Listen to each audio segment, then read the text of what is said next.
Hello, hello. Welcome to the Blockchain Dynamics Show. Welcome. It is episode number 50. Yeah. Boom. My name is Brandon Doach. And I'm Woody. It is Sunday, February 11th, 2017. And we have a very special guest with us today, Mr. Not So Fast Crypto. Hello. It's up, great man? to be back. What's up, guys? Oh, man, so much. There's a shitload going on right now. We're having a ton of fun. Yeah, I was asking Brandon if we were trying to remember like what was going on last time we talked to you during show 40, and it was hard for us to actually remember. Yeah, it seems like so long ago now. Yeah, your short-term memory is like you can barely keep everything in it. It just gets wiped. But now you have a 50-episode repertoire to go back over, and it's like the deepest snapshot that anybody could ever want for... Yeah, I'm excited about the fact that we've kind of documented most of the last year as far as altcoins go. So now we're kind of rolling forward are going to have a nice base of data to go from. Hell yeah. Yeah, Definitely. you're the curators of shitcoin history. We're in it. We're deep. So deep. Deep into So shitcoin deep. history at this point. Yeah, and we love altcoins and shitcoins, and we're going to celebrate altcoins today with our Wolong Award announcements eventually coming up here. Yeah, we did a little thing called the Wolong Awards. The nominations were all submitted by users. The votes were all user submitted. So it's just kind of a snapshot of what our listeners thought of coins this year. It's Right. going to be great. Yep. As always, we are brought to you guys by Cryptopia. The website is cryptopia.co.nz. They're a great altcoin exchange. They're blowing up. If you haven't heard about Cryptopia in the past, you probably have by now. But you should definitely check them out. They have a ton of great features in addition to the exchange. That's right. Stuff like block explorers, coin information, forums, of course. Yeah, and if you head over to the forum there in the altcoin section, find our sticky thread at the top, leave us a comment of some type, we'll reward you with DOT, which is the native currency of Cryptopia. Yep. Dots are also blowing up these days. We'll throw you 5,000 dots just for posting in the thread. And we're also doing some kind of big dot giveaways during the show now. So we will have another dot giveaway today, and the prize this time is 20,000 dots. Yeah, we'll explain how it's going to get bigger. Those sweet, Maybe. sweet dots. Nice. All right. So we already mentioned it's our 50th show, and we're super excited to basically continue improving the show through 2017, essentially. Yeah, we want to thank everyone who's listened. We're really kind of happy with where we've come in the last year, and we're really looking forward to the next 50 shows. Exactly. Hell. And I guess we'll kind of... I'm sorry, go ahead. I was Not just so going to say fast. hell yeah. Yeah, we're stoked on that because, I mean, we kind of went into this. You can hear from the first show to now kind of a lot of the development that we've done, and so we're happy with that, and we really think we can continue to make altcoins really interesting. So, Yep. basically, we're going to start off by talking about the Wolong Awards and the namesake of them, which is kind of fun story, and it was an inspirational type of event maybe in our trading careers, Brando and I's. Yeah, absolutely. I just remember when I first got into the game, we got in just with a couple of graphics cards to mine DeusCoin, essentially, just kind of out on a lark. And then we were mining DeusCoin for a while. And this is when it was trading at like 20, 30 Satoshis right after it had launched. And then all of a sudden, we discovered that there was these DeusCoin IRC channels that had just a ton of people in them. So we showed up to the DeusCoin IRC channel, basically, and within a couple of days, this crazy person called Wolong shows up in the chat room and is like, "Oh, hey guys, what's up? I'm going to pump DeusCoin today. It's going to be ridiculous. Watch out for it." And everyone just kind of laughed at him. They're like, "Oh, whatever, you're full of shit. Like, this is just troll box garbage, you know?" But then it happened. It just, it was on Cryptsy at the time.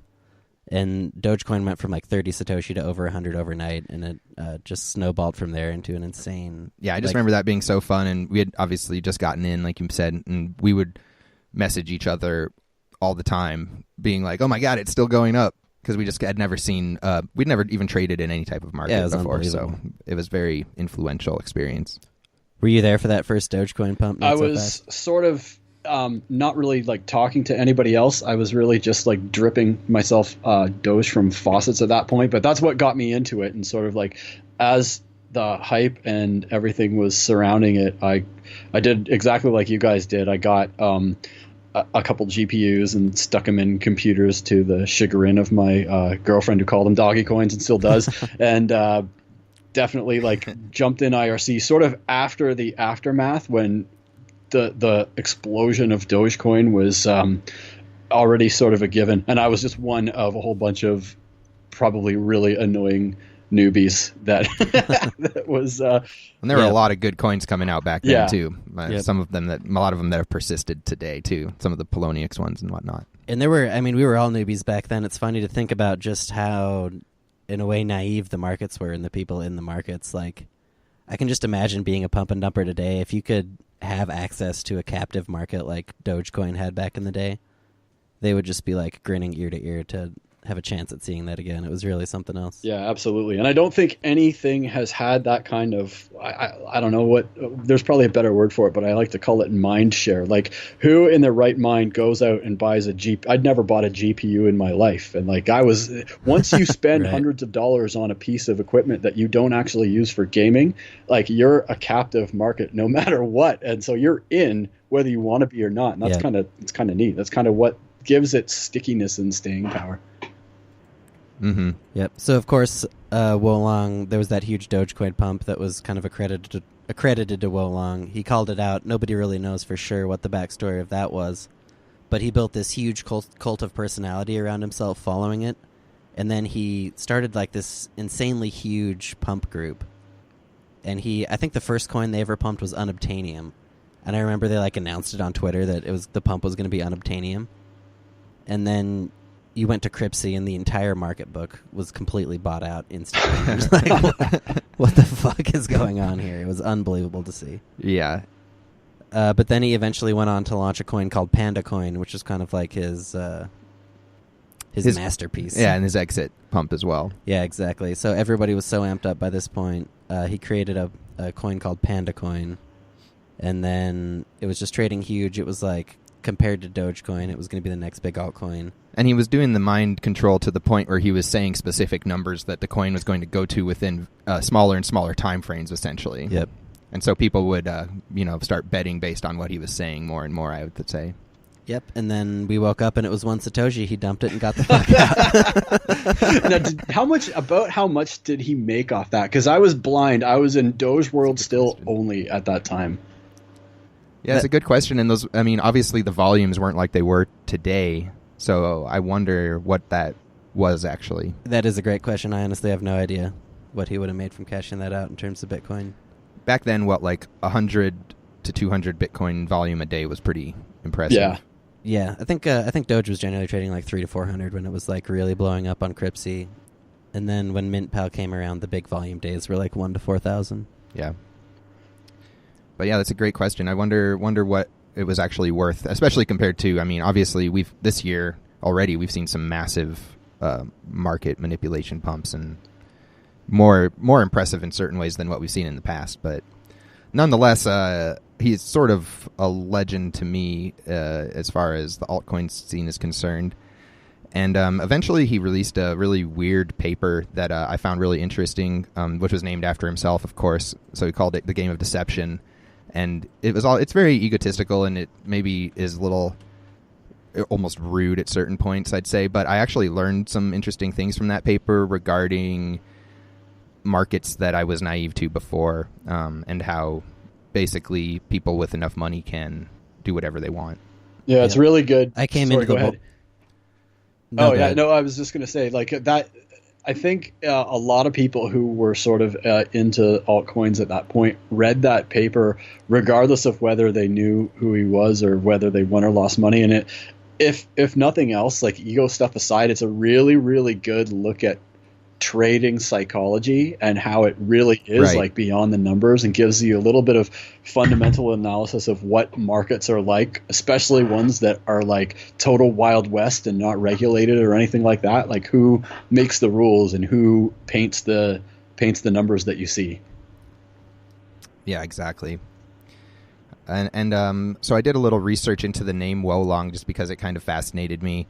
And from what I can understand, it is a Chinese word. The literal meaning might be something like hidden dragon, or also sometimes I see these translations of crouching dragon or sleeping dragon, and maybe less literally something of like hidden master, which I really like, sort of somebody who's really good at something but you might not know that they are at first.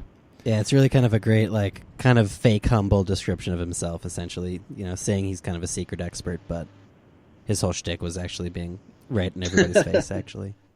And maybe one of the more, I thought, elegant parts of this whole shtick is that there's also a lot of things in China named after the original Wolong, who this name comes from, who was an old Chinese, basically diplomat or of some type. But anyway, there's the Wolong National Nature Reserve, which contains a lot of pandas. As you might guess. So, yeah, it's funny. The whole name is tied into his entire... into all the coins he made and everything. It's all like one cohesive, weird personality. It's great. And so we're going to celebrate sort of just that spirit of altcoins today with these awards. Yep. Awards section number 1. Yep, we're just going to throw the awards into the show here. We're going to start it off with the awards for the best coin swap or fork, and the award for friendliest community. Great couple of awards here. Yeah. Not so fast. Do you want to reveal the best coin swap / fork? It's not very surprising, I bet, for most people. Yeah, okay. The Wolong Award for best coin swap / fork goes to Ethereum and Ethereum Classic. Woo! Yeah. Fantastic. Yeah. Excellent. You guys. So, the nominees there were Ethereum to Ethereum Classic, the NXT and Ardor swap, Zcash to Z Classic, and Gaia and Krypton. Yeah. The couple runners up there were Ardor swap and the Zcash Z Classic swap. Yeah, I think all three of those swaps were pretty successful.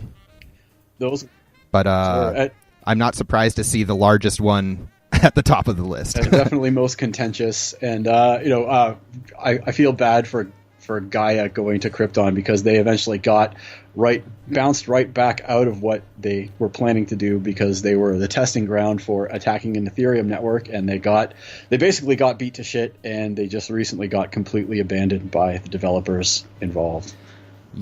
Yeah, we thought that was sad. We talked about that a little bit before the show together too, because they were actually nominated for both of the awards coming up here, and at the end of the day, they didn't get very many votes. They were looking so good, like around the nomination period, like 2 months ago, and that all kind of fell apart. Yeah, that's really went to ground pretty surprisingly quickly. Most of the other swaps did really well. If you think about it, Ardor is doing really well.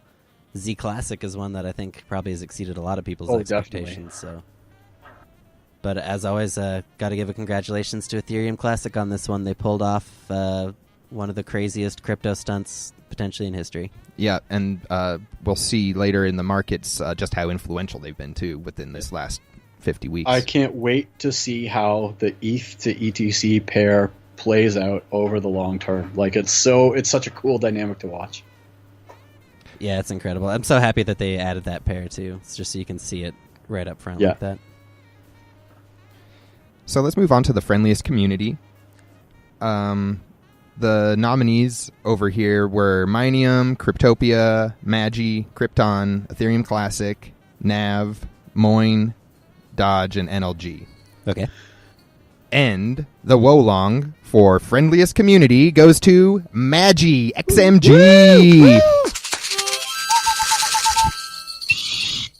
Love it, man. I'm really happy with the way this vote turned out. I feel like as far as community coins go these days, Doge obviously has been doing great. Cryptopia also has been doing great.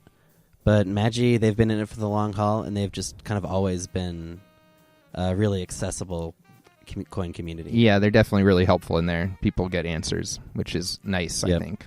Yeah, exactly. They're great for onboarding, I think. And it's neat to see that, third runner-up, I guess, Doge is still a force in altcoins. Right. Yeah, Doge getting 12.3% of the votes, Cryptopia with 17%, and XMG getting 34.9%. Yeah, really interesting. Ultimately. Also shows kind of how well Cryptopia has been doing lately in onboarding new people as well. Yep. So yeah, big congratulations to Maggie there. Really happy with these results as well. That's going to wrap up our first couple of Wolong Awards. And as always, we like to bring you guys the news, and this week will be no exception. Yep, we'll just catch up with the next couple of awards after section here.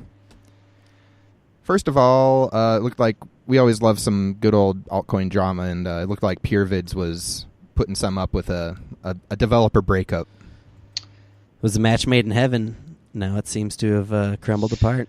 Oh goodness! Did you keep up with this? Not so fast? I didn't. I've really just been looking at price action, because once you go so far beyond the ICO price of like 70 to 80 satoshis, something's going to bring that back down. And if I'm not in it, I try not to be looking at it. I'm not in it, not planning on getting in it until it triggers an alert that it's at or below ICO prices. But that's surprising that a project with so much promise and so many people talking about it they couldn't work stuff out between them. Yeah, it's interesting. It's almost, you have to wonder to what extent is it a battle of egos. One thing you mentioned is you kind of expect this kind of thing to happen when a coin goes 25x. Like, you got to wonder what's gonna pop the bubble. It's like it's a chicken egg situation of the market needs a reason for there to be a sell off. So did the reason come first, or did the market's demand for it generate it? But at any rate, these developers apparently had some irreconcilable differences. There's an interesting Bitcoin talk thread out there by the guy who apparently left the project, just essentially saying that he wanted to take it in a different direction. Here's what he's going to do differently, blah, blah, blah. Yeah, funny enough, even Vids has been so successful, but we have been kind of, for lack of a better word, ignoring ICOs for a while now. And so it was definitely within that time period that we just kind of just watched it happen. Yeah, we've been spectators on this one. Same here. I was not a buyer at any real time. But it continues to be kind of one of the highest interest Yobit sphere coins, and so I think we're going to see a lot more of it. There's a question of whether it can break into the kind of the frontier of exchanges, and I'm really curious to see what happens there. I'm just curious how they're going to keep that front end of that website up. Yeah, are they going to keep from if they do get too much attention, are they going to be able to handle the legal problems too? Yeah, it's interesting. It's cool to see. Biggest risk on the horizon for them, but I like the kind of pirate sort of mentality. I don't always agree with breaking the law or whatever, but there are plenty of ways to do pretty much everything. So congratulations to Vids for providing a strong new avenue for consumption of pirated, stolen virtual goods. Right. Yeah, exactly. They came up with it. And it works really smoothly. It's like, that's true. It's crazy. So in China news, yeah, we always got to keep up on China stuff. This time, they just straight up, some exchanges are suspended of withdrawals. And I guess this is just the next chapter in basically week after week of something. Yeah, it just seems like every week there's a new announcement, kind of each bigger than the last. And this is one of the first big things that you look for when you really have to wonder what the future is going to be like, is if an exchange has to suspend their withdrawals. You're like, oh boy. Right. Yeah, that sucks. All that other stuff was like, yeah, they're charging fees. Okay, that makes sense to me. It's going to be tough. I kind of have to wonder how many people will end up having their fees embargoed on these exchanges, or having their balances embargoed because they can't prove their credentials. That would really suck. I don't know. It's all this Chinese capital control stuff.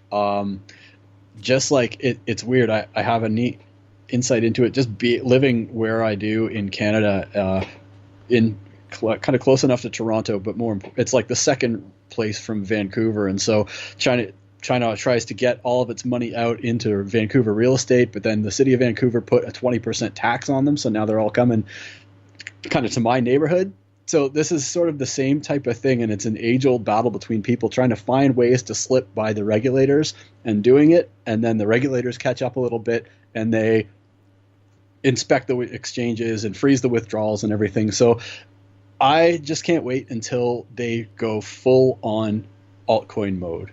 And I have this very strong feeling that it's going to happen this year, where like Chinese capital controls will just pick a blockchain of high enough value that's not Bitcoin and just decide that that's the one that they're going to use. And any number of them look good right now, but it's probably going to be something that's pretty user friendly, and anonymous transactions are really hard to trace. But this is just a step in the direction of that, and I think we're going to get there one way or another. Yeah, it's a really interesting way to look at it. I hadn't kind of considered that angle very much. Yeah, no, I think that's pretty perceptive for sure. Well, thank you. But yeah, as far as what's going on now, you don't want to be somebody with your Bitcoin stranded on one of these exchanges, that's for sure. I've always thought that was actually kind of one of the beauties of Bitcoin's open source nature. One of the things that made it unstoppable was the altcoins, and that's kind of like part of what I think Not So Fast's description is, because even when they try to crack down on Bitcoin, then it's actually not that impractical for a lot of people to just start using another altcoin. And, when it comes down to trying to stop all of those blockchains, that would be the most amazing crackdown in the world. Oh, hell yeah. I don't know how they would do it, short of you're going to censor blockchain traffic on the internet. Can you even do that? I kind of doubt it. I doubt it too. So, China being influential in Bitcoin as usual, and maybe alts eventually. Well, they already are, but we feel very disconnected from a lot of the Chinese alt stuff at this point still. That's true. Yeah, we need to learn to speak Mandarin to really get in there. I know, I really wish. Yeah, it's a pretty big time for that. Pretty big obstacle for me, that's for sure. Yeah. It'd be awesome. So this was cool because we've been asking for people to send us news, and I was excited to actually receive a press release from a coin. Cool. So that was great. Hey. It's from InsaneCoin, which started off as Insane Trump Coin. Trump Insane Coin. Trump Insane Coin. Sorry. Yep. Big difference. Yeah. The press release describes that they are hiring a new developer, and he's from Espers. Crypto coders. Wow. Yep. So they now have 4 members. They're all veterans in the crypto industry. And basically the summation of this press release is that they are stepping up their game, I guess. Yeah, they're trying to step out. They're trying to step it up and do the whole thing. They rebranded from Trump Insane Coin to InsaneCoin. And they're going for it. It's an interesting choice. I do, looking at the coin, this is kind of one of those coins that came out. It was easy for us to kind of push into the category where we put a lot of coins because of the 22 million pre-mine. Well, yeah, it's the 22 million pre-mine, and then it's the 70,000 coins of mining. It's like, why even bother with the 70,000 if the pre-mine's going to be 20? Right. I remember thinking that when this launched as well. And then it's got proof of stake as well, of course, so it just kind of amplifies all of the original imbalances. They did burn a few million coins. Yeah, they burned about 3.5 million or something like that at some point. But it was I feel like 3.5 out of 22 million with the 70,000 mined. It's just kind of not worth a lot. But nonetheless, they have been able to maintain a really good market when I look at it on Yobit. And part of that might be because they have, somebody got that huge pre-mine. But it also seems like they've been paying out a lot of bounties, and they have some pretty sweet campaigns going on right now. Yeah, it's just the new era of coins to some extent. This is kind of the business model for a lot of people right now. And we're going to see, where it goes. Are they going to be able to... For me, it comes down to, are they going to start doing really interesting things with these coins? If they do... Like Ethereum kind of legitimized the IPO by being a lot more interesting version of a normal blockchain than we were used to. Yeah. Regardless of, any of the general criticisms that might be out there. So if one of these huge pre-mine coins were to take a leap like that, and some have, like coins like Steam and stuff have provided a lot of interesting futures for the high pre-mine model. But I just, we want to see more of that, and we'll be curious to see what these guys come up with. Yeah, and there's a few more details on the press release. I don't feel like reading it, so I'm going to start creating a nice little section on the blockchaindynamics.net website where people will be able to view these types of release informations if people this one, and then if people continue to send them. So that'll come up after the show. Cool. So send Blockchain Dynamics your press releases, and they will get listened to. That sounds like a good deal. Yep. In other news this week, we have a potential problem on the Vertcoin chain. Yeah, this came up I noticed this while I was working on putting together the show this week, because all of a sudden Bittrex Vertcoin wallet and market is frozen with the message reports of possible hard fork. So that's never great, and just a perfect type of FUD report for blockchain dynamics. So if you love Vertcoin, buy Vertcoin. Now I have a little background of this, and I don't even. I think it was just from like my regular scanning and reading. So Vertcoin was like, a very old cryptocurrency and quite dormant, but with the advent of SegWit, I believe the developer decided to come back and implement it, because all these SegWit coins are going to all Lightning network themselves together and be this kind of federated network a little bit, like, not officially, but I think Vertcoin was trying to restore its former glory by getting in on that SegWit action, and I think they fucked it up.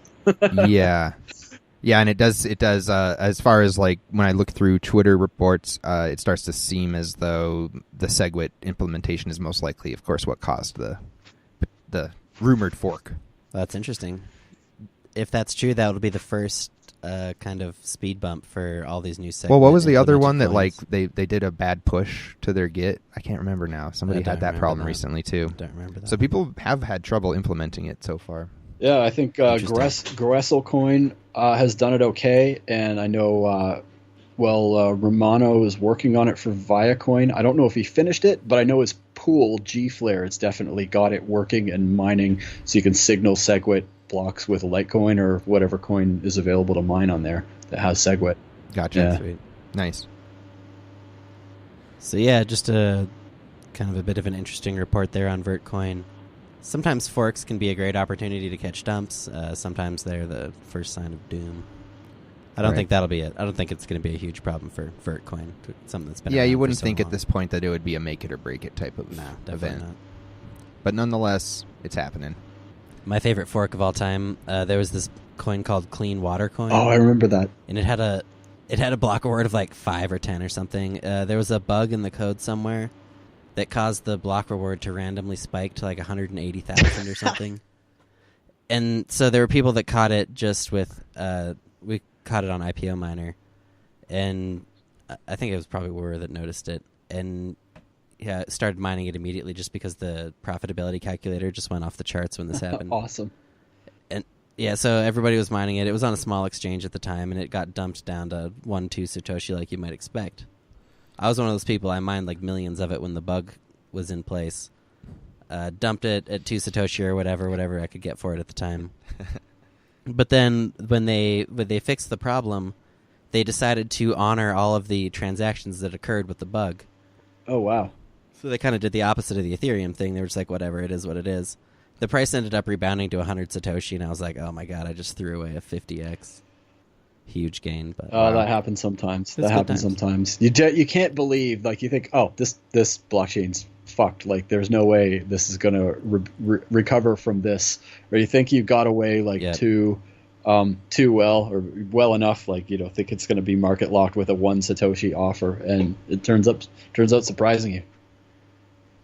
Yeah, exactly. That's what happened there, and it was funny. But can't have any regrets. It's just kind of one of those things that happens in all. Yeah.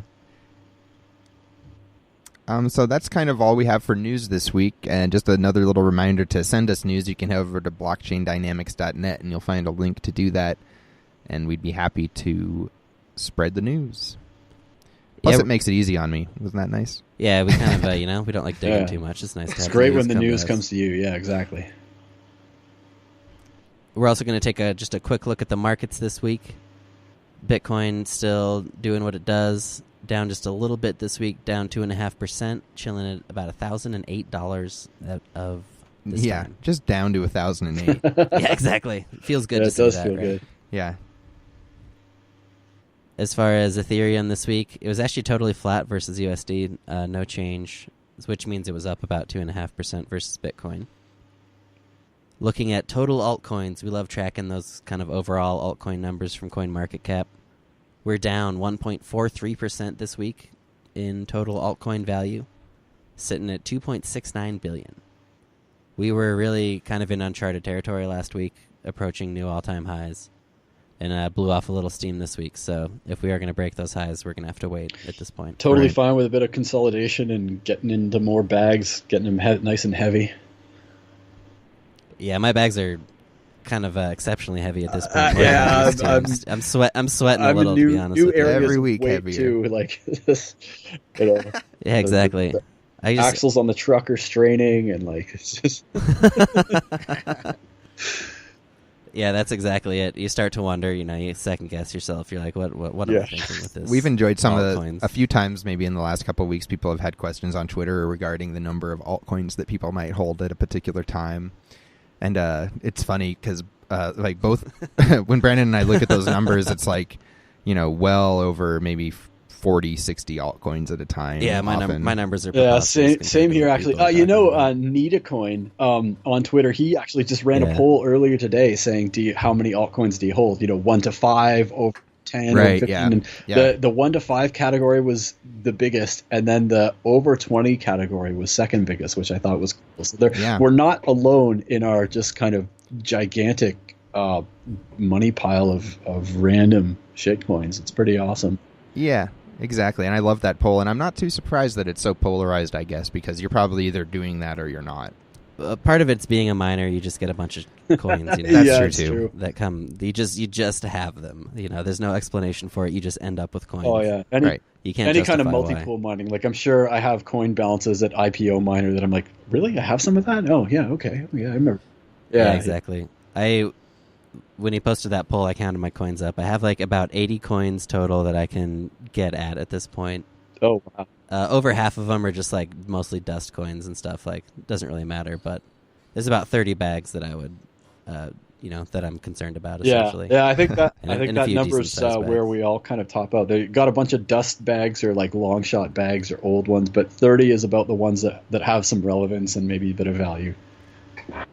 But it's a different way of playing the game, We're talking about the CoinMarketCap, like, overall altcoin chart. That's kind of the chart that I'm playing. Like, I like to get in a lot of ponds and then kind of rely on the breakouts. And it's worked for me so far. Everyone has their own kind of niche, and so I totally get people who just do 1 or 2 coins and really strive to get returns on those. Yeah. But you can cast a much broader net if you want to try and play the game that way too. Just recognizing that you might be down on 4 out of 5 of these coins and really be banking on the big breakouts. Yeah, and what I love the most is that those are both valid ways to do it out of an ever-growing set of ways to make money at playing with altcoins and cryptocurrencies, anything you want to do. There's so many ways going on. That's kind of awesome. Yeah, I agree. It's pretty much the most exciting thing ever. Yeah. Awesome. Let's see here. Looking at individual gainers and losers this week, we have PIVX, aka DNet, up 84%. Nice. Zcoin up 66%. Wild Beast Blockchain at plus 58%. And BitCrystals at plus 49%. Interesting group. Awesome. Is PIVX, is that just a rebrand or is that a swap? It's just a rebrand. Okay, nice. I think that's going to be a category for next year's Wolongs. The rebrand's a great category compared differentiate from swap. Yeah, who nailed the best rebrand? Yeah. Yeah, pretty cool to see PIVX. That's one that came out really early in the year for us, and I definitely underestimated it. I don't think I never played PIVX or DNet, but it appears to be doing really well. It was good. Right. I mined it really early, like right from launch, and like staked it and got some masternodes running and everything. There was a ton of like weird exchange arbitrage, and the team behind it, like if you go look at their Bitcoin talk thread, it is the most civilized and friendly and like productive discussion that you'll see definitely on Bitcoin talk. Like, I don't know, other places it might just be normal, but people were all cool and helping each other run nodes for that coin and everything. So it right away it established itself as like a really decent long-term thing. And there are a lot of decent coders and traders involved with its success making a mint at this point, and I've still got like a bag that I'm happy with. So yeah, I don't know. This rebrand was a long time coming, and it's pretty successful, and they have a nice community and team built around it. So I'm pleased with them being at the top of that list. I guess they deserve that accolade. Yep, this week there they are. Yeah, it's one of those coins where I always feel like, it's like I think I'm a really smart guy and I have all these indicators that I think work for me on new coins and stuff. And then I see a coin like PIVX that came out, or it was DNet, and I just never at any point was like, yeah, this would probably be a good buy. And it just kind of reminds you that there's more of altcoins than you can keep track of, and there's no one, like you said, there's no one best way to do it. There's so many different strategies and different ways. Yeah, and you can it's never awesome. Beat yourself up for missing something good. Like, there's just so much going on. Like, don't worry about it. There's another train coming. Yeah, exactly. We haven't seen the end of Nope. it Yeah. yet. As far as our losers this week, got to call them out. We got Vcash minus 35%. Yep. We got Boolberry minus 34%. Oh, the bush is wilting. The CreditBit down 28 and PureVidz down 27. So a lot of cool offs from pumps last week, basically. Yep. Exactly. I was kind of hoping Vcash would hold its legs. I kind of pushed out of Vcash at some point during the Mega John Connor. So dump, did I. Yeah. I mean, Vcash is one of my biggest learning lessons ever, and I fully support like the community part of that, but it was super frustrating for me, so I try not to think about it a lot. And when it starts pumping, I'm like, oh man, like I don't really want to buy any.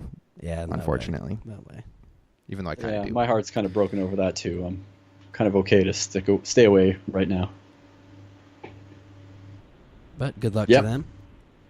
So that's it for our markets this week. And next, we are happy to announce the next set of winners for the Wolong Awards. That's right. We've got a couple categories here. The best ICO. Yeah, that's right. I mean, we trashed on ICOs, We but did. I've made money on ICOs, and they aren't that bad. It's just that in general, people release just these things that aren't even really ICOs, and we get so tired of distinguishing between them that ultimately we've just ended up discarding a lot of them in the last months. Yep, but they're a huge part of the crypto game, so we got to call them out. And we're also going to talk about the best old coin. Yeah. Ooh. Starting it off here with the winner for best ICO. The nominees in this case were DigiXDAO, ARC, Lisk, Warp, and Stratus. The winner, it's got to be Lisk. Oh. Lisk takes it with 40% of the vote. Yep. Not too surprising, definitely, as far as the IPOs this year. I think Lisk set the standard, man. Ethereum kind of paved the way, Yeah. and then it feels like Lisk set the standard. Yeah. They did great, and they were like, I don't know, 3 times to 5 times their ICO price, like right out of the gate trading. I don't think they ever dipped below it for very long, like maybe 20% off there. Which is so much different from Ethereum, where basically, it did dip out of the gate, Yep. and then a lot of people sold, and then it went it went really high. Well, they had a funny dynamic. Ethereum dipped out of the gate, but people bought it when Bitcoin was expensive with quotes there, and then when Ethereum came out, Bitcoin was less. And so people felt like Ethereum had to be more expensive to offset the change in Bitcoin price. Lisk had the opposite thing, True. where people bought it when Bitcoin was lower, and then now the Bitcoin price is way higher. So even if Lisk is lower relative to Bitcoin than people spent, its market cap is still way up. Yeah, that's a good analysis. It is. And then the runners up, we Stratus and ARC. Yep, ARC. Have they opened that chain up yet? I'm not. I Actually don't think sure. so. I'm waiting for them to be released. I mean, they got that sort of sitting there, but I think they've succumbed to some delays. That will happen. But yeah, Stratus coming in second strong with 21% of the vote there. Not too surprising, and definitely kind of a big year for IPOs. Yeah. No question about that. Yeah, and of course, I feel like that is led by Ethereum, and then here we are, Lisk. So Cool. Excellent. next up, Congratulations. not so fast. You want to give us the best old coin? Yeah. Okay, so for the nominees for best old coin were DeusCoin, formerly Kim.Coin, Unobtainium, Factom, Monero, Mazacoin, Litecoin, IOCoin, Nav, formerly Summer 2 Coin, formerly Summer Coin, and Formerly Navajo formerly Coin. Navajo Coin, yeah, missing one, and Dash, formerly Dark Coin. And the winner of Best Old Coin is Monero with 37%. Yeah! Monero. Nice. Yeah. Great old coin. Monero, I would not have made this decision. Like, when my voting, I wouldn't have voted for Monero. But now seeing it, it feels right. It does feel right. Yeah. I feel like they're going to be the new darling of kind of legitimate cryptocurrencies in the mainstream space. Yeah, in terms of like being a transactional network, like what we really think of cryptos for, it seems like they're pushing for that angle harder than And anybody. I think we saw they were coming out with some more easy-to-use wallets and whatnot, so at least moving in those directions. And then the runners-up, IOC and Uno. Really funny to see Uno come in with 14% of the vote. I would not have guessed that. Got some Uno fans representing. Yeah, apparently Uno's still got fans out there. But yeah, huge congratulations to Monero there. We think it's well earned, taking away the best old coin. Yeah. That'll lead us directly into our 50 show review. And this is kind of going to be a Holy recap crap. segment where we take a look at all of the coins that have come out in the last 50 weeks. It's actually 51 weeks. It's 50 shows. We skipped 1 week where I was not in town. Still a good track record. Yeah, so this is really interesting. Still a good track record. Track record. Oh, right. So we got 660 new coin announcements that we covered on the show, which is pretty preposterous if you think about it. Of those 660 coins that were announced in the last 50 shows, we had 133 of them make it to CoinMarketCap. Yeah. And that's actually pretty interesting when you think that the total number of coins that are still on CoinMarketCap is 649. So just the coins that came out in the last year account for 20% of the total CoinMarketCap list. Right. And we don't report on like their removals, but that's would be an interesting one to learn about too. They must be getting rid of a lot of older coins or dead chains and that kind of stuff. Right. Yeah. I think that they like working chains, which is something makes them kind of a great resource in that regard. Yeah, I think if something doesn't have an exchange where its market cap can be tracked, they put some question marks after it for a little while, and then they get rid of it after like a month. Yeah. Yeah, one thing we noticed is that a lot of coins that had been listed on CoinMarketCap and had values like within the first 20 or 30 shows, when we tried to revisit them, they had been dropped off of CoinMarketCap already because they couldn't get a good note or whatever the reason might be. So interesting to see. Just shows you how kind of steep the churn rate is in coins right now. Yeah. And so of those CoinMarketCap trackable new coins, the sum of their market caps came to $347 million. Whoa. That's Yeah. big. Those are Yeah. big numbers. That's an average of $2.61 million, which is heavily weighted towards the front because the median is only 21,000. Yep. Yeah, it's really interesting when you look at the numbers. We had 133 coins that came out this year that got on CoinMarketCap. 50 of those coins, 51 actually, have a market cap from $0 to $10,000. 36 of them have a market cap from 10 to 100,000. Then you got 23 coins with market cap of 100,000 to $1 million, and another 23 coins with market cap of $1 million plus. That's pretty So amazing, considering that I've been tracking the top 100 coins by USD market cap for a little while, and though this year kind of marked the time when all 100 of them had a market cap of over $1 million. So the fact that 23 new coins are in that top 100 is pretty significant. It means that people are finding new ways to build value and bake it into a blockchain. Right. This is a trend that has shifted recently too. The value of the top coins since the Ethereum pump has been fairly constant, with Ethereum being, in the $1 billion ballpark and kind of the followers hanging on in the 100 millions range. what we're seeing is it's the lower range of coins that are increasing huge in their averages. Like you said, Yeah. now the bottom coin has gone from, it used to be 250 to 500,000. Now it's over 1 million. Right. And don't forget that Bitcoin's worth $1,000 on like a weekly basis now. That's true.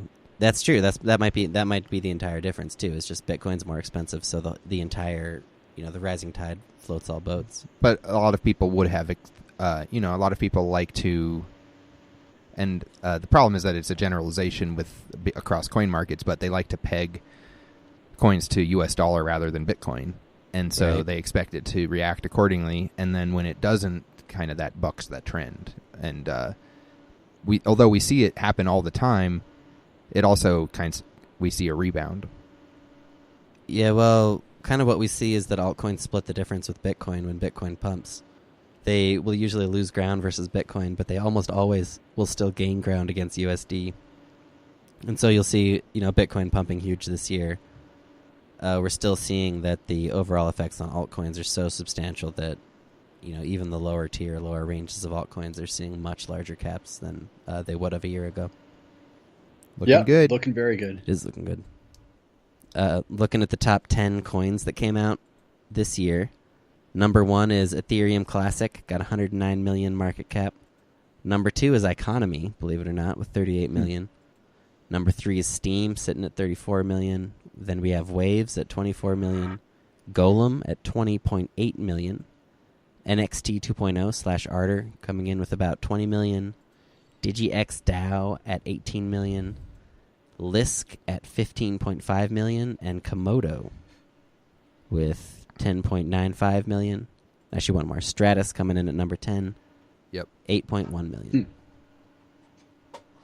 Looking at the top, one thing about this list that stands out to me, of the top 10, we have 7 ICOs, 2 coins that were swaps or forks of ICOs, and only 1 coin that was actually a proof of work, which was Steam. Yeah. And even that is kind of a really front-loaded distribution in its own way. Right, and that might say something about the coin market cap measurement, which we've seen some talk about recently, too. Yeah, that's a great point. I mean, it just goes to show that those numbers, people are learning how to play these markets and how to make those numbers look as good as they can.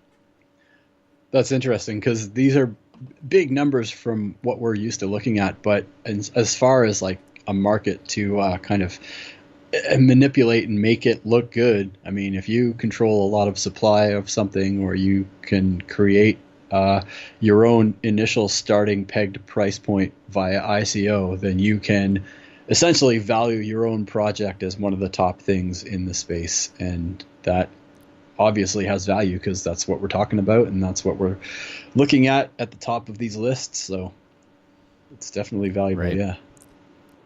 Yeah, it's interesting. We all know kind of intuitively that at one extreme, I could release a coin to myself, have it with 100% pre-mine, charge myself $1,000 per coin, and claim that it has $100 million market cap, Yeah. Well, anyone could. This is done like, in Silicon Valley, they'll sell 5% of some shares or something to achieve a valuation that's in the billions. Like, they won't sell $1 billion of anything, but their unicorn valuation, if they want to signal that to the marketplace, they'll sell whatever amount of shares they need to do that. And you can start your own corp, and you can sell have 1,000 shares, sell 1 share to a friend for $1,000, and you own $1 billion valuation company by the last transaction. So it's a little bit nebulous. It's not exactly straight legit as always. You have to look at the market that it's involved with as well, and whether it's regulated or not or whatever. Right. But it's still nothing to sneeze at. It's an easy, quick way to gauge things in relation to each other in the same marketplace, and that's what matters. Absolutely. Yeah. And I think Ethereum Classic stands out just being so much higher than everything else on this list to me. And their unique situation sure was unprecedented, I guess. They showed just what the power of a historical chain can be. Just the momentum and the weight of the original Ethereum chain was so much that when they tried to fork it spawned the largest coin of the year as a protest. It's pretty incredible.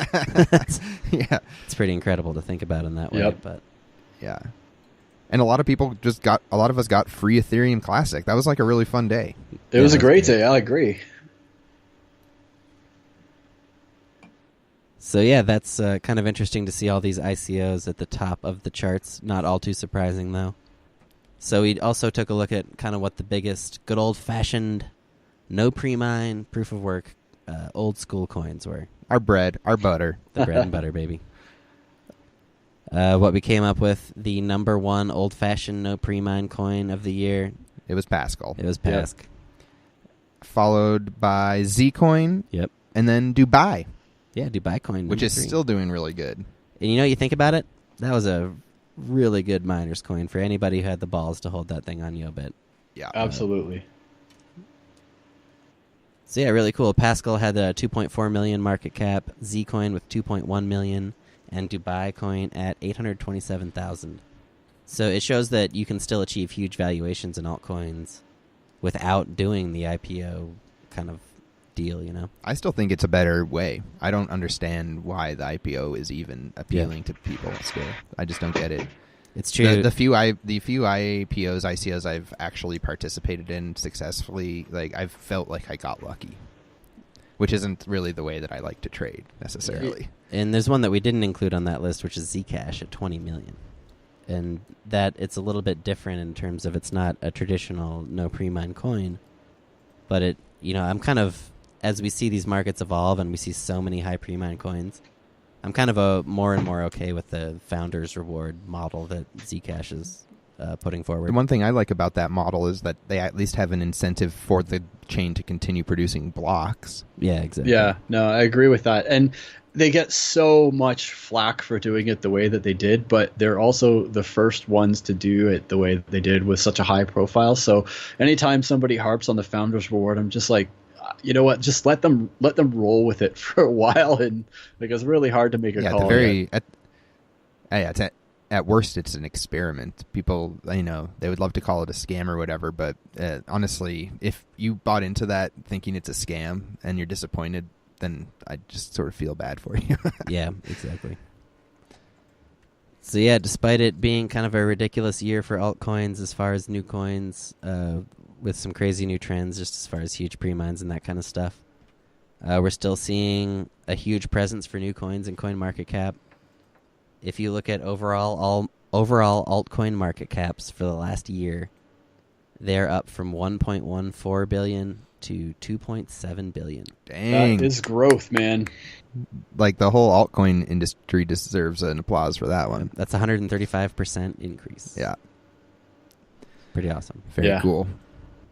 That's great. Makes me a little nervous for this year. It's like Bitcoin's higher than it's ever been, but we're also we're still in uncharted waters, I think, for altcoins. Yeah, but we're always going to be on the edge. That's true. That's just how this works. And there's one thing we've learned. There's opportunities in the decline. When we first started trading in 2014 was the beginning of the end of the first era of altcoins, and there were still opportunities to be found at every stage. Plenty of opportunities, like in 2014. Yeah. And even sometimes we've felt moments of the despair, melancholy. Yeah, but it was a lot of that was related to the Bitcoin price. I felt like, honestly, Yeah, alts never really were that bad in a lot of ways from my perspective. Yeah, my thing was always if I can get some Bitcoins with alts, then I'll sell the Bitcoins for whatever I can get, because it was just dumping all the time at that point. But eventually you learn that you can still play a longer game and be fine too. I think we're going to move into our dot giveaway. All right. Heyo. We've been kind of I got kind of a new structure to this that I'm going to announce this week. And basically, we've been running into a situation where people just won't actually claim the dots. Like, nobody will send me a message occasionally. And so that happened last week. And the question last week, by the way, was what was the first coin we talked about on Blockchain Dynamics? The answer would have been Golden Eagle. Golden Eagle coin. Nobody thought that it was worth looking that up for 10,000 dot, which, maybe whatever. Nobody wants the 10,000 that's dots, fine. man. Cool. I didn't look it up. But so basically the way that I'm going to do it is I'm just going to keep rolling it up so it'll become like a jackpot. And once you think it's worth your time to answer the question, you'll send me the answer to my Twitter at Chain Dynamics during the show. Yep. And then you'll win the jackpot. If I don't hear from anybody during the show, then the jackpot will move over to the next show and another question. Yeah, so we're gonna go like increasingly hard questions with increasingly large dot amounts until it just gets to be That's ridiculous. I think it's great gonna be- idea. Yeah, it's gonna be fun. So anyway, the question right now is, which blockchain dynamics show featured the first appearance of Not So Fast Crypto? There we go. Gotta If you throw can it up. send me the answer to @ChainDynamics, then you'll get 20,000 dot. Also send me a dot address because that will help me. Yeah, it's true. Or a Cryptopia, just a Cryptopia profile, because Yeah, we can transfer them that way too. yeah, one of the nice things about Cryptopia is they have really good tipping mechanics, so you can transfer coins really easily just from username to username on the exchange. It's actually a really good feature. I agree with that, and I think with Pascal and everybody has a Cryptopia account now who didn't before. I think a lot of people do. So no excuses. Go win that. there's no Go win question. that dot. Yep. Get it? The question, of course, which blockchain dynamics show featured the first appearance of Not So Fast Crypto? @ChainDynamics is the Twitter. And this will move us directly into the awards section number 3. Our next two categories for the Wolong Awards. All right. Here we go. The categories are, this time we got Best Miners Coin. I really like this Me too. category. Me too. Really speaks to my heart. And then Project of the Year, which is maybe my least favorite category. Yeah, we decided it was too broad, but nevertheless, Yeah. it's the project of the year. Yep. So, Best Miners Coin nominees were Ethereum, Zcash, DOT, Library Coin, CBIT, Ethereum Classic, Zcoin, Pascal, Decred, and O'Reilly. It's a fat That list. is a big list. And the Wolong for Best Miners Coin 2016 goes to Ethereum. Oh, congratulations to Ethereum. I mean, you gotta have your miners pointed at Ethereum at some point last year, right? Let's get Yeah, real. That's how it everybody goes. did. Everybody did. Claymore. I love it. Exactly. I love every coin on this list, but there's one coin that brought back mining, and it's Ethereum, period. Yeah. That was with 27% of the votes. And then the runners-up were looking at Pascal with 22% and Zcash with 14%. Man, can you imagine? We never had the presence of mind to mine Pascal, regrettably, but all we did was talk about it. We never actually mined we it. chatted about mining it, but we never actually did. It was Yeah. too difficult to figure out, and I missed it was too. hard. Yep. But can you imagine having held that shit through? Oh, Yeah, so What a world. a lot of those miners voted for that, and then Zcash as well, Yeah, Zcash. which was probably the second most actual mined coin behind Ethereum. very likely. Yep, no question. That's kind of the new floor now for miners. Is if you don't have Ethereum, then you have Zcash, and they both are prone to dumping at times, but they still have brought back GPU mining in a big way. Congratulations to Ethereum. Congrats. Yep. One funny chart I saw the other day was the Ethereum USD market cap, which is still steady, just Solid, climbing man. the whole time. That's one of the flattest market caps you'll see. Actually, it's Yeah. surprising. So, pretty impressive. Then Project of the Year, which I wasn't sure exactly what this meant, and so the nominees were pretty broad, and we got nominated Library Coin, the DAO, Nice. IOCoin, NAV, ETC, Minium, Monero, Steam, Ethereum, Lisk, and Ardor. Whew, that's a It's big list. That is So a big yeah, list. along with the generalness of the question and the broad list, like it was the least voted for category, I guess. It was the least decisive. Yeah, least decisive. The winner But- ended up being a surprise at IOC. Heyo, IOC. Hey, man, I would not have expected IOC to come out with this award, but I don't want to diminish their accomplishment in any way. Right.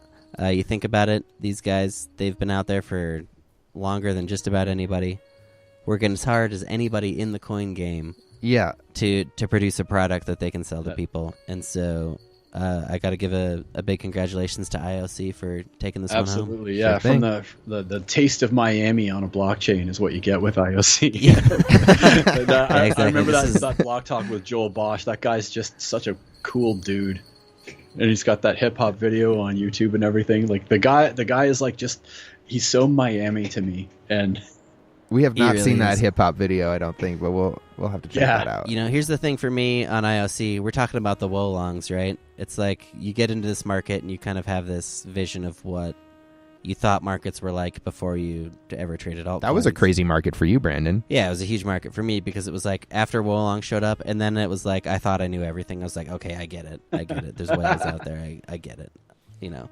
And so I started trading IOC, and it was like I kind of went too far in the other direction. I would like watch the market trade by trade, and you start to assume eventually that everything that happens on the market is the result of a whale or a market maker, and you take it too far, and you get this other weird perspective that ends up being wrong, you know. And that's kind of what happened to me with IOC, where I was like looking at the market, I'm like, oh, I'm sure that this is suppression, or I'm sure that this is accumulation, and I got it all wrong every time. It was pretty funny. A humbling experience. But you got your IOC for pretty dang cheap.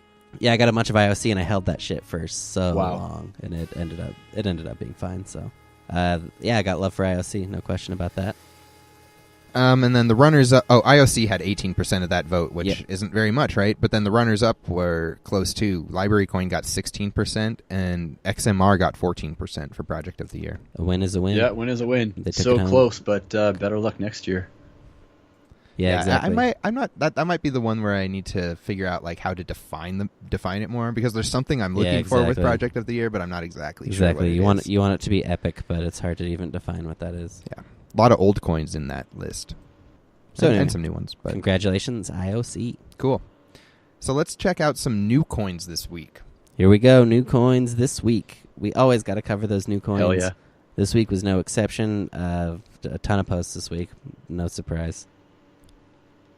And you're going to see that they're getting to be what we're used to. I'm going to start it off this week with a little coin called LamboCoin. Right. Looks kind of funny at first, though.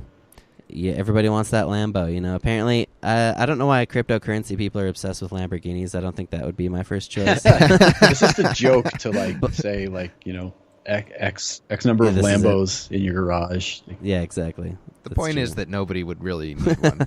Yeah, if you actually buy a Lambo with crypto, you probably need to re-examine your priorities.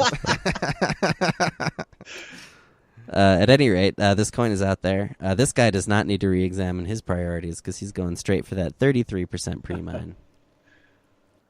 With a super short proof of work, only 20,000 blocks. Nice. So he knows exactly what he's doing. That's a great proof of work length for a coin with 0 pre-mine. Yeah, that's true. But a little short for a 33% pre-mine. Yeah, nothing for me to get too excited about. I'm excited to see people actually mining it, though. I mean, there's pools. Yeah, people are trying, man. You know, I like to say it's kind of I get frustrated with all these high pre-mine coins that I know are probably not worth your time. But if these coins didn't exist, it would be like too easy, you know. I wouldn't have any place in this. Exactly. game. You have to have some It'd be a little bit of wheat or like a little chaff to get your wheat out of. Or, You need some chaff, yeah, exactly. Something. The cream's got to rise out of something. Right. Exactly. We're all wheat. Yeah. All wheat over here. Yep. We're all wheat. So up next, I guess, would be CryptoZ. CryptoZ. All right. So this is interestingly one of the more interesting announcements this week. Very brief announcement. Exactly. That's what makes it interesting. There's no information about the coin whatsoever. So you're left to assume that it has the possibility of being good. Right. Most of these coins reveal themselves to be terrible within the first 30 words. So I'm trying to In this figure case- out, like, the website has more information, and I can't even yeah. figure out what this maximum, like, max money is. It's, as far as I can tell, it's a 1-800 number with about 15 digits after it. Yeah, I cannot read that number. It's one of the biggest numbers I've ever seen. Yeah, it's too large to read. You're left to assume that it's a pre-mine, but you don't know for sure. So you just kind of are left in doubt. But it's out there. We don't yet know that it's a huge pre-mine. So in that sense, it's better than LamboCoin. But you got to be on your guard. Yeah, that's where we would usually go and look at the source to determine what exactly is happening. Right, but this is a crypto night coin. This is a Monero legacy, and so I tried to scope the source, and I do not know where to find the pre-mine in a Monero code base. Right. So if anybody knows that, I'd be curious. Yep.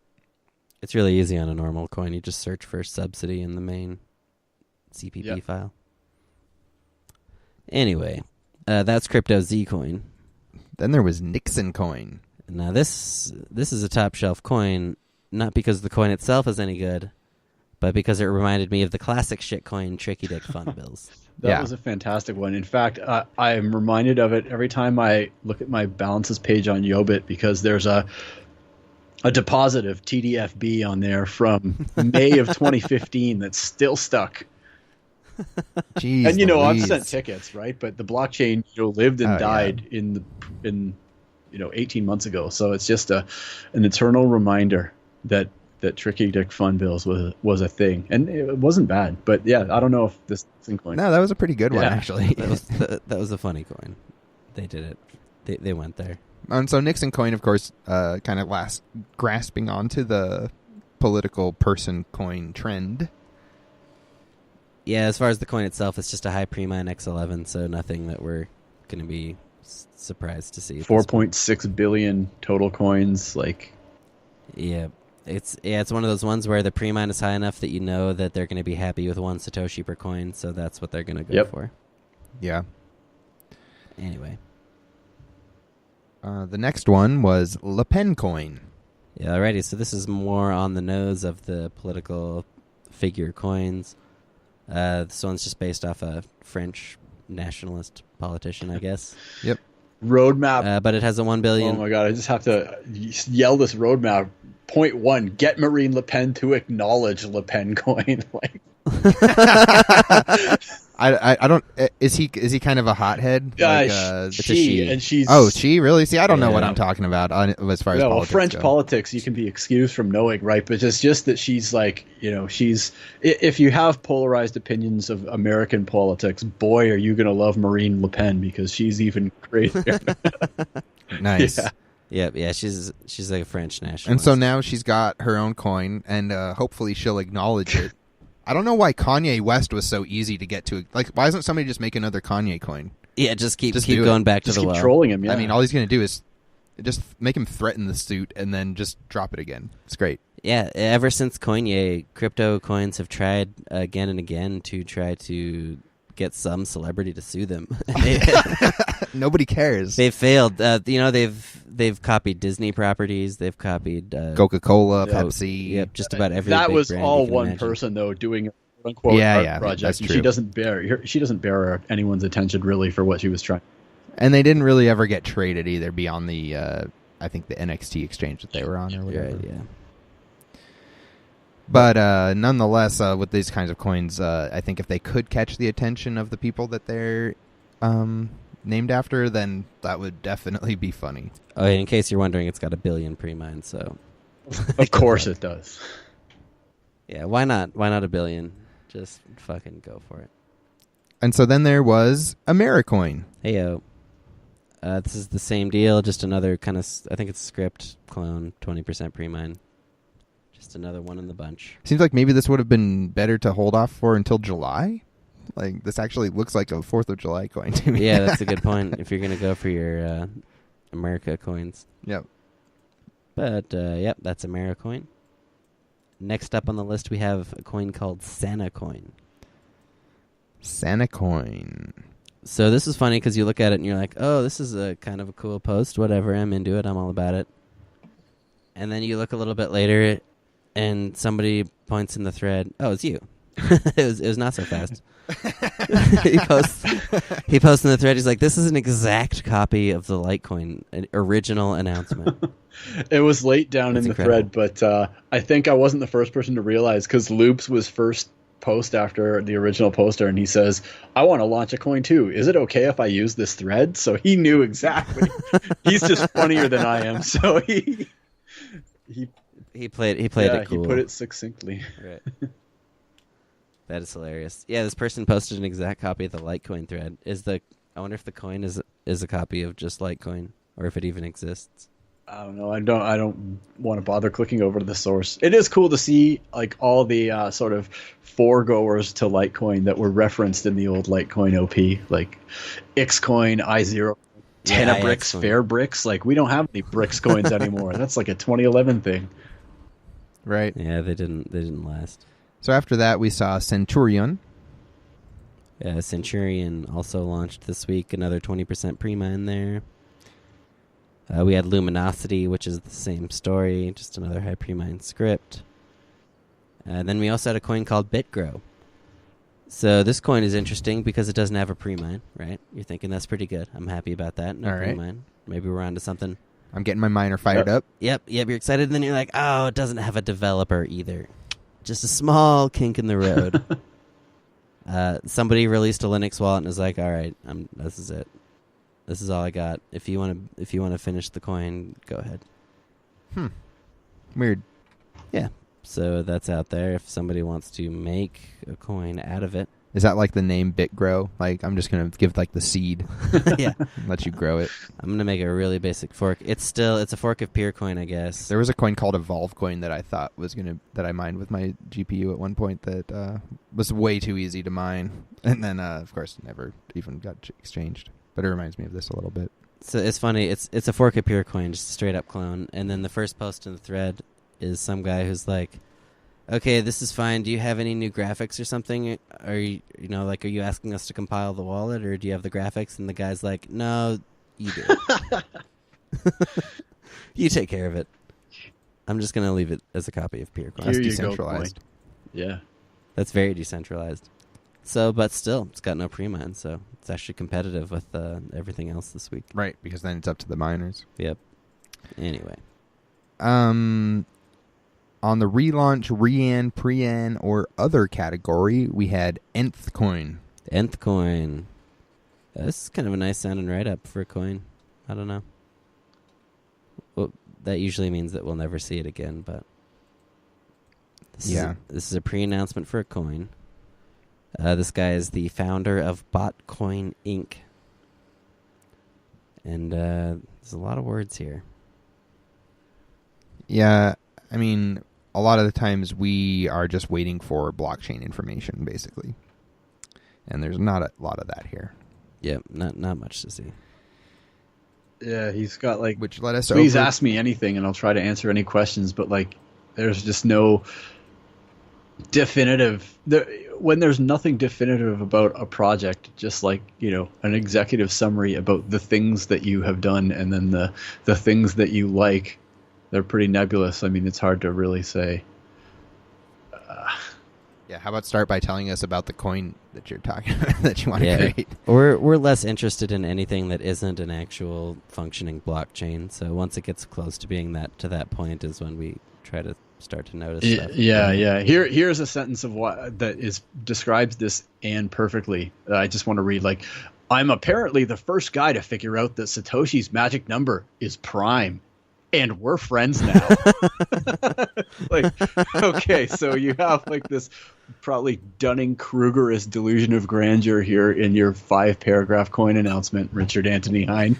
You're just like, now you're the man. So, give us more at some point, or, move on to your other project that makes you smart. Yeah, that's funny. I didn't notice that before. Now I'm starting to wonder if this is just like a Markov chain bot or something. Just posting announcements. So yeah, that is Nth Coin. Not a coin as of yet. All right. The next pre-announcement we have this week is something called Ezira Coin. This is a democratic social media and crypto economic network. This kind of looks like the previous one. It's kind of just like somebody saying, I'm going to try and make this. But you can't tell if the words were generated by a human or a robot. You're right. Well, he has a 88-page white paper attached to this. And like, I dug in like a very small amount, and it's just like steam it on crack. Like it's trying to be all things to all people. Honestly, I read the first 2 or 3 pages, skimmed to like page 30, and then I was like, oh geez, a whole lot of forethought, I guess, but execution of something this fucking big is another thing entirely. Like, I don't know, interesting and right to the detail, but And at this point, it hasn't been launched, of course. So, Yeah, I'm scoping it now. It looks like he's going for an ICO too. So, if he is able to deliver on it, we're going to hear about it a million times because it'll be ICO'd up by that point. I still like the idea. Harrison McLean. That's a funny... McLean. McLean. I like it. Okay. The ICOs. Yeah, as you might expect, we had a bunch of ICO announcements this week. As usual, we're just going to kind of burn through them. The ICOs this week were DeusCoin, CryptoChatCoin, Soscoin, Exscudo, Novus, Santiment, eCoin, Chimera, and the optimization farm token. Holy cow. Boy. Sentiment is hard to I'm- read without laughing. Yeah. They're out in force this week, and you never know why. Anyone can create something called an ICO. That's why we're saying, like, we're usually more interested in the coins by the time they're already blockchains, because it's like a lot of these posts. At one point, we tracked the percentage of ICOs that actually even became chains, and it was so low. It's not good. Yeah. Not good. But that's why, there are opportunities out there, but we just almost can't filter them right now. Yeah, there's just too much out there. It's not fun for me. I just don't like it. Unless you're talking to me about optimization farm token. Right. In which case, I'm interested. Yeah. I don't know. Like, looking back through the new ones this week, anything stand out to you not so fast? It's hard to say. Like that 88-page white paper, I thought, like, oh, geez, this guy's got to be like an academic who's at least doing something. But I don't know. Like, and I saw LePen Coin, lots of YoBit Trollbox chatter, which is, of course, the lowest common denominator, up from like the primordial sludge. So you really don't know like what what of this is going to matter at all. But definitely, like, if LamboCoin has pools and has miners on it, then that might be one for YoBit again as a kind of end goal for whoever made that. And otherwise, like, not a lot. I don't know. What did you guys think of all this stuff? You know, there's nothing really here that I'm interested in. To be honest, for me, the best coin would be like potentially CryptoZ, just because it has the possibility of not having a high pre-mine, even though it probably will be revealed to have it. Yeah. Otherwise, I would say Sannacoin, because even a generic and worthless copy of Litecoin is probably better than a high pre-mine version of the same thing. Interesting. That's a good point. I myself, for me, my favorite one is just BitGrow because it has no pre-mine. There you go. That's basically how I fucking work at this point. It's a blank slate. No pre-mine, no dev. You can do what you want. with that. Maybe it'll be you. That's a good That point. makes it great. Right. I'm switching my vote to BitGrow. You sold me. It was easy. Yeah, you sold me for sure. How many BitGrow do you need? A lot. I'll switch it too if you All right. give me some BitGrow. Yeah, what's the fee? That's what it's come down to for new coins lately. But So anyway, nothing. I think overall sentiment there is nothing super standoutish this week. But Yep. As always, we think it's important to keep our eyes on the new coins because that's where it's at.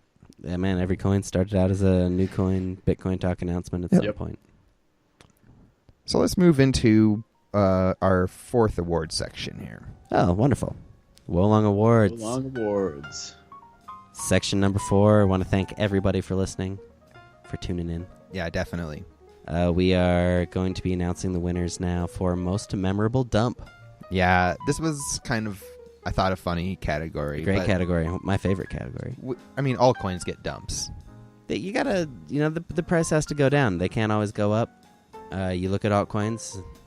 I remember when I first came into the game, and Sorry, I have to interrupt Wolong because showed they up. can always go up because Yovi and wealth.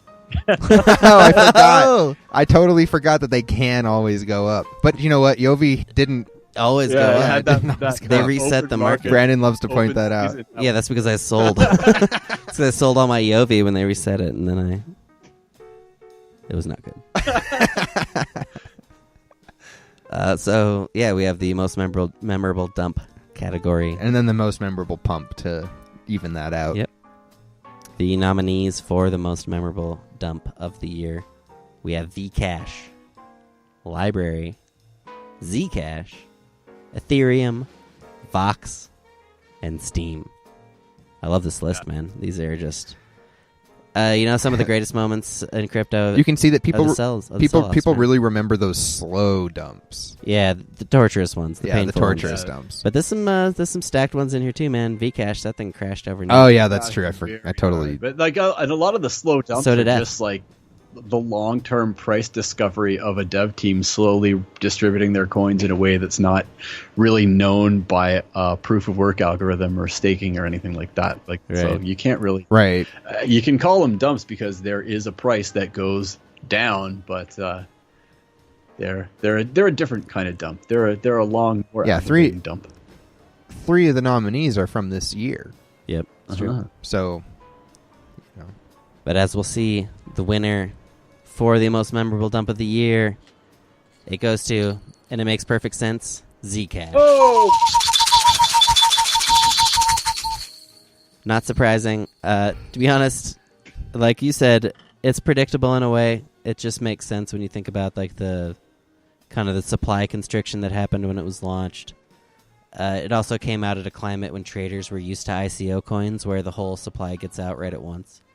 And so I think people just like weren't prepared for what was going to happen next. Apparently not. Which was that miners were going to mine this coin and continue to sell it for whatever they can. And it set some incredible like talking point numeric benchmarks too. I mean, anything that goes from a valuation of 3,300 Bitcoin per coin to 0.03 Bitcoin per coin, around where it is now, is gonna turn some heads and get people with an agenda using those numbers as their quote unquote statistics to prove that something is something or other. And Zcash, with the hype that it had and then the drop that it had, was a whole bunch of a reason for people that love to doom and gloom about the whole world that they don't understand quite so well as us to point their finger and say, oh, look, see that? You all knew about that. And look, the price went down right away. And people, moms and dads, can't feed their kids now. And that's why. Yeah. Well, what's funny is they can't realize that it started off at this absurd price. Like, I've never seen anything get valued so high out of the gate of its life. Yeah, it's crazy. People were super excited. And, that wasn't the way with Bitcoin, obviously, because it had to show itself to even be slightly worthwhile. There's never been anything quite like Zcash, man, as far as that initial just frenzy that we saw this year. Yeah, so I'm excited because for me, it feels like it's a really big project that I actually got to see the beginning of. Yeah, I completely agree. And, I got to give him some congratulations for winning this category because in order to have even had the most memorable dump, they had to have achieved that impossibly high price that they started with, Yeah. Like, they accomplished something by being in position to have had one of the biggest drops of the year. So, I got to say congrats to Zcash, man. I love it. Yeah, those runners up at 20%. Yeah. And blankety blank. 16%. I mean, it's Vcash. Vcash was the number 3 there. Right. 16% of the vote. Yep. Vcash. I would have voted for Vcash. I got to say, that's Vcash. the one I voted for. Actually, yeah, I think I did too. Actually, it was a heartbreaker. So that was just an overnight. You wake up and it's done, and you're like, "Oh, that's how this Such works." A fast, that was like a treasure, a bag that I treasured, and now it's not worth it. Oh, man. Yeah, exactly. Vcash was one of those ones. Like, oh, I wish I had held more. That Vcash. one dumped on my heart. I hope it dumped right on my heart, and so I had to vote for it. Our souls. Yeah. So then over on the pump side, a little happier. Those nominees were OneCredit, Ethereum, Shadowcash, Steam, DOT, NLG, Monero, Factum, Nautilus, Bela, and that's it. Yeah, that's it. There's a list of big pumps right there, man. I think not so fast. You gonna give us the winner for that one? Okay, the Wolong Award for most memorable pump goes to Monero with 39% of the vote. 39%. Yeah, 39. Monero did really well this year, and once again, it's not the one I voted for, but looking back at it, that was a huge pump. It feels right. It feels right, man. One of the most consistent pumps. It's a coin that at the start of the year last year, like everybody knew kind of Ethereum was big. It was going to be one of the biggest alts. Nobody knew it was going to be the biggest alt of all time or that it would kind of blow up the entire market the way it did. But Monero was one where even though a lot of the signs were there, I would never, I wasn't going to be like, oh yeah, Monero is going to be one of the top coins. No big deal. Yeah, I always pegged it as like saying like, Monero, and I like to compare similar offerings in the space, and Monero was always worth like 1/10 of what Dash was for a little while before this pump, and I was always saying like, oh, Monero's going to get to Dash parity, no problem, and they totally surpassed it versus like Bitcoin price and US dollar price in that. Much to the chagrin of the Dash community. The Dash community is very, very unhappy about that because there was this rivalry for the longest time as well that you guys, I didn't even know about the rivalry, honestly. I was just a Dash miner because I had GPUs and it was easier, but and that's why I liked it. But Monero, like you couldn't ignore it, and I definitely made some decent bank in that pump, putting my money where my mouth was, but I didn't hold it quite as long as I could have, and like, damn, totally awesome to see, the force of like what you guys were talking about, where the, whales are afoot and something's going on with Poloniex to have Monero as their alternate pair for a long time. Like there are some big bags calling the shots about that coin for sure. Yeah, it's really great. And like I said, it's one of those coins that is just, it's one that never really caught my attention or that I never really tried to get into. But just looking at it in hindsight, it's like, yeah, they definitely have earned this one. So I got to say, huge congratulations to Monero, taking home the most memorable pump of the year. Yeah. Yep. Runners up on that category, Ethereum, 28%, not surprising. Steam coming in third place, distant third with 7%. It's easy to forget that Steam pump, but man, that thing hit like, what, 600,000 at one point? Yeah. Big. Tight supply, a lot of hype. Yeah, it's people funny. Doing a blog post and seeing a number of like $4,000 that it's worth is pretty. Yeah. It's going to catch. Some of them got so high. We had one of those. We had one that hit that. And it was when awesome. we had Ned Scott. Yeah, it was on the Steam show. guy. We had the Steam guy on the show, of course. So we got a huge. Yeah, it was great. Steam it pump. What's that week. worth now? Do you know? Have you looked at the post yet? We began divesting almost immediately, and let's see. I don't remember what it was at the time. At this point, you can still find us on Steam though. Yeah, we're still posting now. But so whatever we divested is now worth 1,643 Steam is what we managed to get out of it. And that'll take 2 years to totally divest. So we should have twice that amount this time next year, basically. But we also got a bunch of, you get those Steam back dollars right away too. And we were able to cash those out for dollars like immediately. So that was like 0.8 maybe. It felt pretty real at the time. I'm not gonna lie. I liked it. One thing I was going to mention regarding that was they're actually one of the top market caps still, but that's funny because they're one of the biggest drops as well over that period. So basically, you can remember how high they started. Yeah, exactly. And they're still up there, but like they managed to lose a lot of ground somehow. All right. Next, we are going to jump into the coin listings. Got to cover those coin listings. Yep. Nothing from Supernova this week. No new coins added there that we know of. Right. We did have a lot of exchange listings, though. Yeah. It's interesting to see a lot of exchange listings this week. So starting with Cryptopia. They listed Incent, New Bits, and New Shares. This is a pretty stacked list right there. And then over on Bittrex, they listed Komodo and GBG coin. They got a little flack for that. Bittrex. Has anybody figured out what GBG is yet? After a little while, how they put the Golos, the Russian Steam sort of corollary. GBG is the equivalent of Steam-backed dollars for Golos. It's Golos-backed. Oh, okay. Golos-backed Beautiful. dollars. Gollers. Love it. It's all coming together. It's all making sense. And then over on Yobit, they threw up Smurf Coin, LePen Coin, Crypto World X. Threw up is a good choice of words. They blessed us. They honored us. They honored us with 3 amazing crypto products. And on CCX, PureVidz, Janus, PiCoin Tech, and Hitcoin. I feel like Hitcoin's been on there for like a year. Well, it's back. I must be thinking of HiCoin. I can't. You can't blame anybody for not being able to keep up with CCX coins at this point. No, they're actually posting now, though. I think they just forgot for a couple weeks. Everybody's doing a great job posting right now. And Nova Exchange still is in post, but I finally figured out how to figure out which coins they got. Yeah. So they listed Francs, rather. There should be a C in there. And then OperaCoin, Skeleton Coin, MouseCoin, Doubloons, and TrollPay. Sounds about right. LiveCoin listed President Trump Coin, ABN Coin, Economy, Luna, Avon Coin, Nova Coin, Spectre Coin, and BitConnect.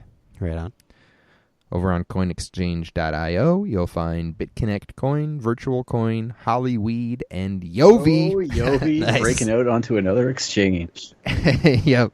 Cryptopia and Yobit weren't enough. It's like 1,000th of the price on Cryptopia. I love that. So how do you get Yovi to these other exchanges? I still don't understand. I assume at one point. Yeah, you could arbitrage it by buying it at Cryptopia because they let you withdraw it and stake withdraw it from Yobit and stake for a while, and that way to get rid of some supply. But if you release a wallet that people can use, then exchanges will use it, and Hex put it up for trade there just to stick a middle finger up to Yobit. So so the Yovis that are in the wild are the ones that were just released during that period, basically. Well, anyone could withdraw their Yovi, I think, and sell them on Cryptopia without. The thing about the way that Yovi gets you is that the amount of orders that can be placed is restricted. But you can't withdraw it today, can you? You might be able to. I don't think you can. You know what? I'm going right to the wallet to see, because if you can't withdraw it, you definitely can't deposit it. I know that for a fact. So you can't, get Yovi from somewhere else and put it on the exchange. So you can withdraw your Yovi to stake, but you can never get them back on the exchange. Yeah. So with withdrawal of Yovi, the wallet status is online. To deposit Yovi, it says deposit for such currency is temporary off. Okay, awesome. That makes a lot of sense. That's how Yovi works. That feels right. Okay, for sure. cool. Yeah, Yobit, by the way, remember, is the one that brought us the Lisk pre-sale. I gotta say, I had a triumphant win on Yobit Pony this week. Good. So. Oh yeah, I watched his. You bet on like 5 ponies at once? Yeah. I went ahead and bet on 5 ponies, and I doubled up, man. I made $5. It's like Solid. that was it. Easiest $5 I ever made. All right. So looking back through the listings this week, there's quite a few of them. Some big ICOs. Incent, Komodo. Yep. Some big ICOs, some big pre-mine stuff. Janus. It's the usual shenanigans. Yeah, Janus is an ICO that was announced a while ago. Yep. Doubloon's an interesting one to me. I realized that those guys are doing some type of CPU mining, but I haven't really looked too deep into it. And I'm actually at a point where I'll take a confusing Bittrex listing over no Bittrex listing. So really, yeah, I'll celebrate GBG coin as well.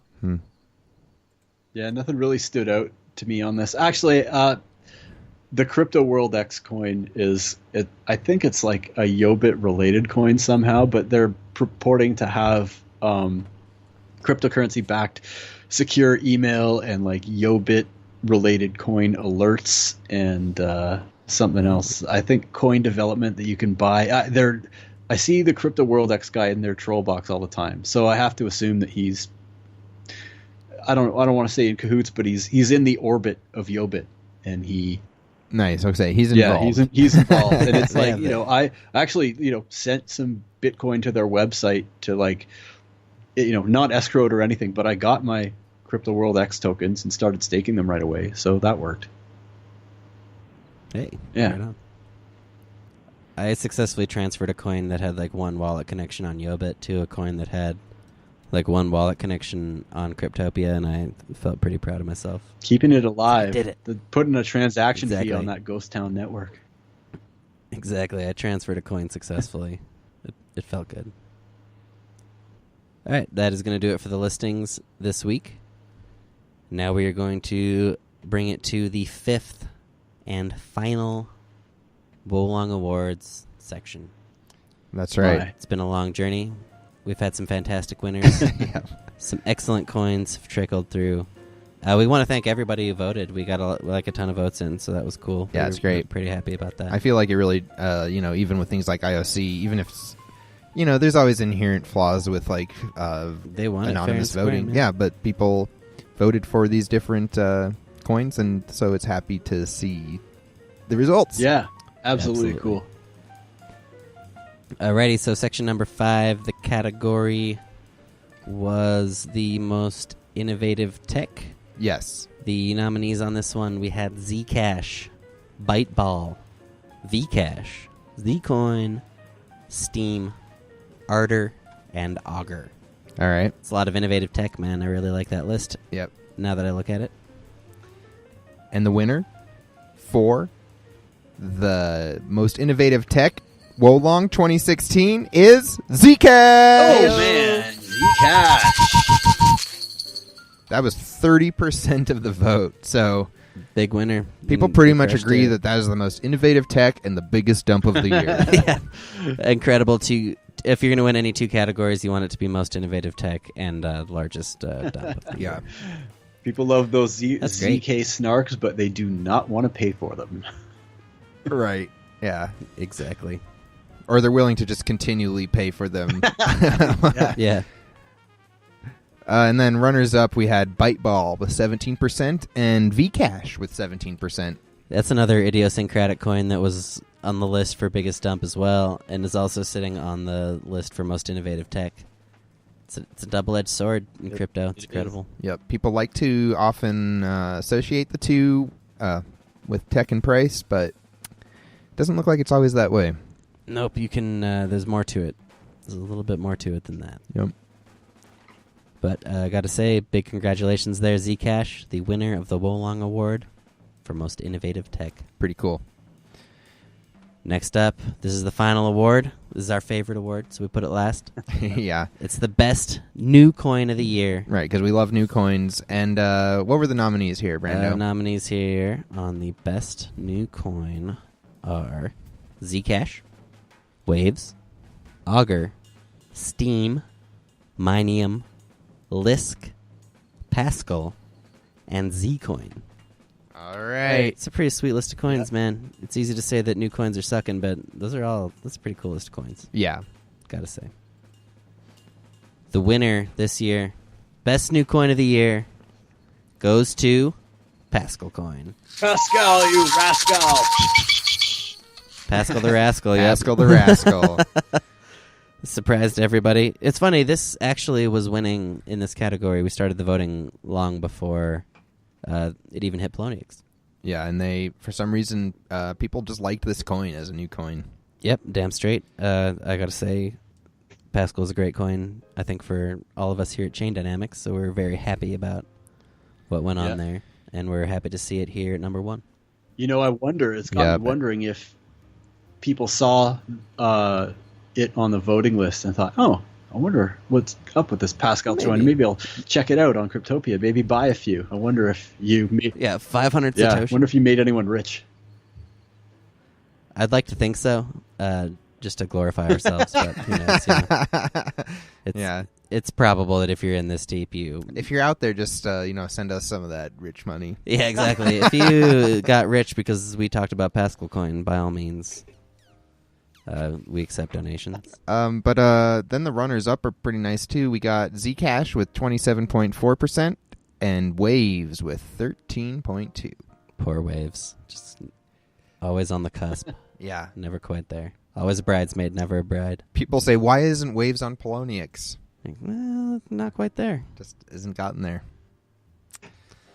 But congratulations there, Pascal Coin. I think that is a well-deserved win for a great little coin that came out in 2016. I think that's a really accurate kind of looking at the Wolong Awards as a whole. I think it's a really accurate way. It looks like the sentiment was captured the sentiment of people involved. Yeah, I was actually super excited, like, because I kind of felt like just having an open poll was a little bit risky, open to a lot of manipulation. And in the end of the day, it seems like, regardless of that, we came up with some pretty good results. Yeah, we're really pleased with how it turned out. Yeah, can't wait for the Wolongs next year. Exactly, yeah. The 2018 Wolongs is going to blow everybody's 2017 is coming up. Right, it'll be 2018 by the time we would do right. So yeah, congratulations to all of the winners this year. Just going to run back through. The best coin swap of the year, Ethereum to ETH Classic won that one. Congratulations to Magi for winning the Friendliest Community Award. Wonderful. We had a best ICO winner of Lisk. The best old coin was Monero. Mm-hmm. The best miners coin, Ethereum. Yep. Project of the year, IOC. Snuck away. The most memorable dump, Zcash. Most memorable pump, Monero. We had the most innovative tech also go to Zcash. And then we had the best new coin of the year was Pascal. Wow. Excellent. Pretty good. Interesting. Yeah, I mean, I'm going to have to reflect on him a bit, honestly. We're totally open to ideas, so if people have ideas for categories for next year, definitely let us know, too. Or different changes or ways we can be more specific about maybe what people are interested in. Yeah, and we especially want to thank everyone who voted. Like Woody said, we were really surprised by the amount of people that participated. We were really pleased to see that there weren't really any shenanigans. Nobody tried to mess with it or anything, and that was really great, too. And so, yeah, just a huge congratulations to all the winners, and we really had a lot of fun tabulating all this information. Right. So, next on the show, yeah, as always, we got to give a shout-out for some coin birthdays. Damn straight. You're getting older and older. Close that with the birthdays. No more 1 year birthdays. I know. It's true. It's crazy. So that's part of our nice the documentation that I'm excited about, because now with 1 year birthdays, I can actually just look back at our own documents. I don't have to go look at anyone else's. Yeah, research. we can recycle the birthdays. wow, yeah. It's like, no, that was 1 year. Now it's 2 year. Now it's 3 year. I'm excited about that. 2 year birthday. Sprouts Extreme launched February 7th, 2015. Nice. Sprouts Extreme is one of the few coins that somebody gave me some free ones in Yobit at one point. That's pretty funny. When they were worth nothing, and they still You got a probably Yobit aren't. code? Yep. Sweet. Finally. Yeah, it's another coin that's they're kind of probably on the edge of what could be called an active blockchain, but we salute them because they are still out there and celebrating a 2 year birthday. Right. Still living.